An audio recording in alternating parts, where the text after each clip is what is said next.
Nobody wants an ugly lawn. Then why do so many people have unsightly lawns?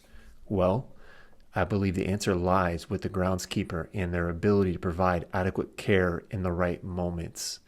This lawn was once one of the best in the neighborhood when she was first laid down. Now, one of the worst. The first step in fixing this lawn is identifying what went wrong.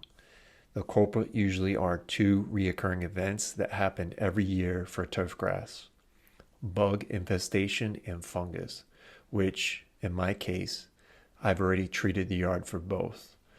Currently, we sit in the middle of January, which means we are in winter. But in Florida, it's not very winter-like now, is it? However, this year is different. Florida has already seen 5 days of below freezing or around freezing temperatures, depending on what part of Florida you're in, and we're not even into February. So, what's next for my yard, you may ask? Well, it's time to get prepared for spring. The next thing I will be investing in is an electric dethatcher, which will clean up all the dead turf, also known as thatch. It is important to remember removing thatch is vital to the health of your turf.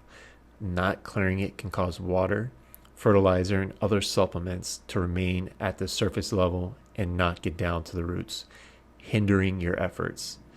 Now that I've done everything that I can do right now for this lawn, it's time for you to do your part.